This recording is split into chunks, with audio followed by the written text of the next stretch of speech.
Hi, I'm Kristen and welcome to the introduction of my Q&A project for CT 745. What I decided to research had to do with vocabulary because I'm very interested in vocabulary development in English language learners. So before I go into my guiding question, we're going to do a little activity. I'm going to show you several words that are Dutch words, and I want to see if you can guess what their English equivalents are just by looking at the word. Here's our first one. Second. Third. Fourth. Fifth. And sixth. Think of what you think their English equivalents are, and then I'll reveal them later on in my project. Now, to my guiding question. My guiding question actually comes to you in two parts. The first part is, does the use of cognates during vocabulary instruction positively aid an English language learner's English vocabulary acquisition? If that is true, then my second question would be, if so, what instructional strategies are best suited to the use of cognates with English language learners? So of course that begs the question, what exactly is a cognate? To start off, we'll do a little bit of morphology here, and I'll give you the Latin root for the word cognate. It actually comes from the prefix co, meaning together, and natus, meaning to be born. So cognates are words that are literally born together. For a more technical definition, we can go to a source here that says a cognate is a word whose spelling, pronunciation, or phonology and meaning are similar in its translation equivalent in another language. These words typically come from the same root. To give you a prime example, here is a phrase in English, Spanish, Portuguese, Italian, and French. You can very easily see, just by looking at it, the similarities between the words linguistic, family, and derivation in all of those languages. To give you a better idea of the different types of cognates that there are between English and other languages, I put together a slide with some different types and examples. The first type is an exact cognate. That would be a word that's the same in English and the other language. For example, actor and actor mean the same thing and are spelled the same way in both English and Spanish. A partial cognate is going to be one that has the same meaning but only takes part of one word in the language and uses it in the other, such as perfect and perfecto. An aural cognate is similar in sound rather than spelling. You can easily hear how paz in Spanish sounds like peace, although they look differently. A non-cognate is a word that is not a cognate with its L2 equivalent, but they do have cognates of synonyms with the original word. For example, the Spanish difícil could be translated to hard in English. While those two words do not sound similar, difficult is obviously a cognate. And finally, we come to false cognates.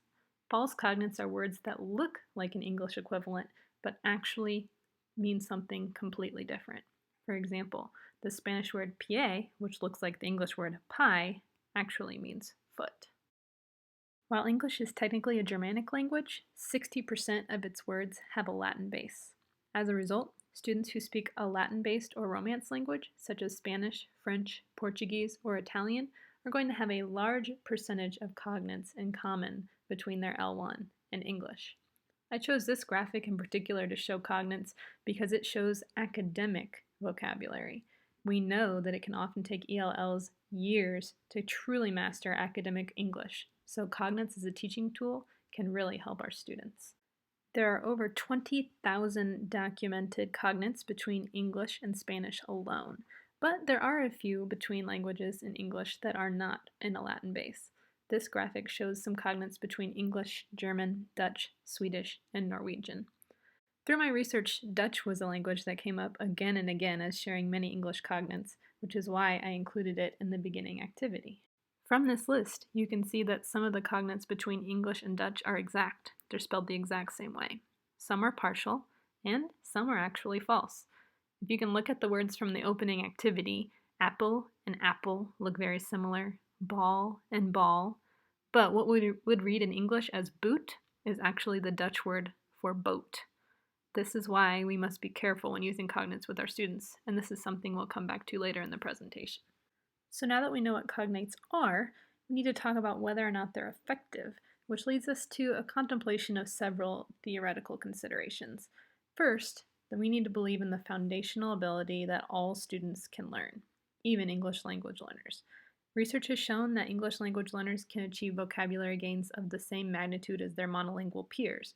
It's just up to the teachers to decide how best to help them get there. So what is the best way to help ELLs achieve their full potential? Well, Jim Cummins points us to the theory of underlying proficiency. He says that there is an interdependence among the concepts, skills, and linguistic knowledge in two languages.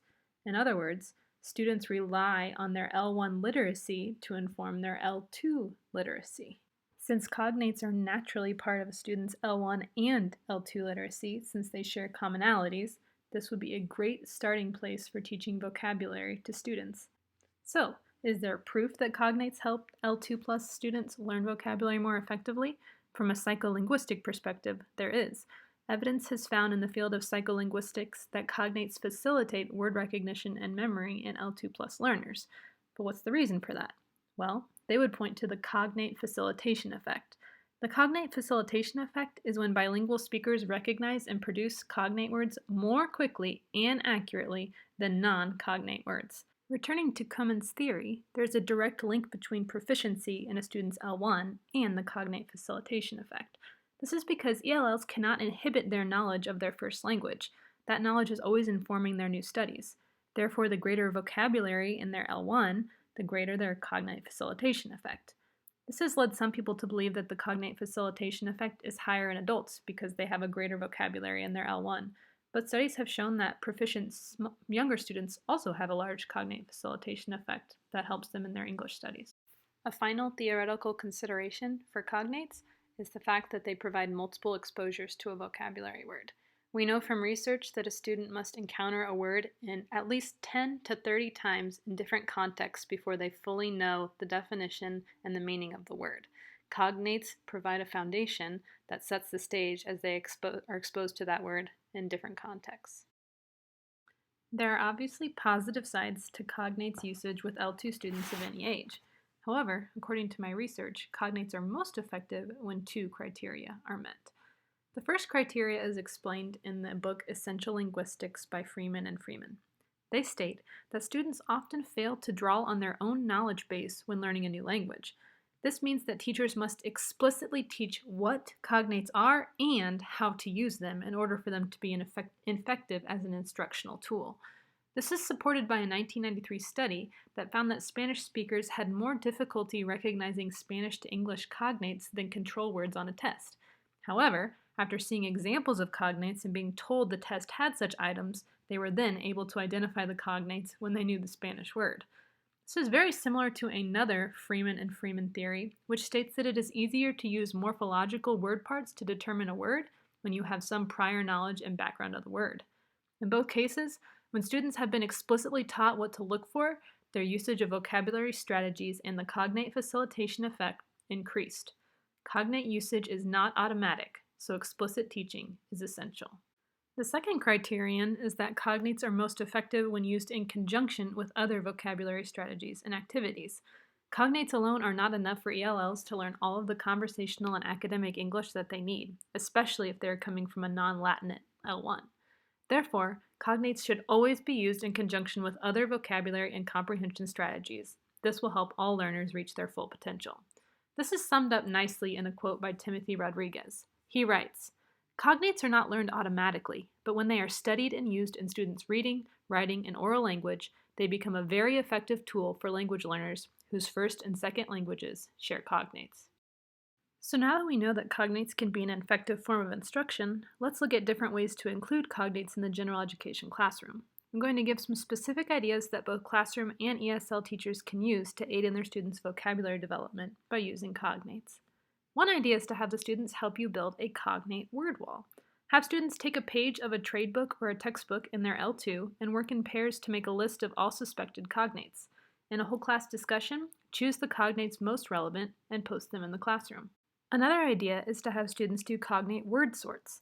After the cognates are identified, have students sort them into self-selected categories. These categories can be based on phonological, morphological, and semantic similarities. This activity helps students to develop their word consciousness and also gives them practice with the academic skill of categorization. They will also begin to sharpen their analytical skills as they notice similarities and differences between the cognates they encounter. Cognates can also be used in conjunction with morphological exercises to strengthen vocabulary and word knowledge. One way is to teach the basis or roots of a word. Since Latinate or Romance languages share Latin roots, these bases can be the key to unlocking the meaning of words across languages. For example, the Latin root fin, which means end, can inform the meaning of the English words final, finally, and infinity, as well as their Spanish equivalents. The Latin root spec, which means to see, also has cognates across the Latinate languages. An idea within the same realm is to teach prefixes and suffixes that are identical across languages. The prefixes by, inter, and non have the same sound and the same meaning in both English and Spanish. These can be clues to many words' definitions if students understand the meanings behind the words. Suffixes also show relationships between languages. On this slide, you can see the English morpheme ly has been searched. All of the Spanish cognates corresponding to ly English words end in the suffix mente, with two exceptions: analyze, which is a verb, and family, which is a noun. As students become more advanced in their morphological and cognate knowledge, they will recognize the patterns between parts of speech and suffixes. In this case, both English and Spanish adverbs have a distinctive ending. This chart shows some other comparable suffixes between English and Spanish with their part of speech counterparts. These morphological studies are a bit more complex. This is, after all, the derivational relation stage talked about in Words Their Way, which is the highest level of word consciousness. These strategies can be used with native-speaking English speakers as well as ELLs to help develop their morphology and word consciousness. However, if these particular ideas are too advanced for your particular ELLs, there are easy ways to modify it. For example, with younger students, you could start by just having the students identify differences in spelling to build phonemic awareness among the cognates. A last cognate lesson idea comes in the form of a read-aloud. Research has shown that students acquire vocabulary as they read, so a combination of cognate activities and reading can't be a bad thing. Before beginning a cognate-enriched read-aloud, think about front-loading the vocabulary. Front-loading is when you introduce words and concepts before reading in order to scaffold and support understanding. Front-loading could take the form of explicit teaching about the idea of cognates, or explicitly teaching some of the words themselves. The use of front-loading and the use of cognates are both acts of accessing prior knowledge, which is essential in reading. Using cognates is a prime example of accessing prior knowledge because you are accessing an ELL's prior literacy instruction and attempting to build on what they already know. This will not only help in their vocabulary development, but also their comprehension. Finally, the read aloud can combine the use of cognate vocabulary with context clues to strengthen a student's understanding. Words should never be taught in isolation, so the context of the narrative is the perfect place to introduce cognates to young children. An analysis of 2015's Children's Choice Picture Books Tier 2 words found that more than half of them were Spanish to English cognates. After front-loading, try an interactive reading approach where native Spanish speakers raise their hands when they hear a cognate during the read aloud. Or, if you have slightly older students, have them write down cognates as you read. This context-embedded lesson has been proven to help students' L2 vocabulary grow by making those word connections. So if I've convinced you to start using cognates in your teaching, the question is, how will you identify which words to teach? There are many online tools and dictionaries that identify cognates for you. The website cognate.org is one such site. They allow you to type or paste a text into a box, and then they highlight the words that have cognate connections in the Romance languages, including Spanish, French, and Italian.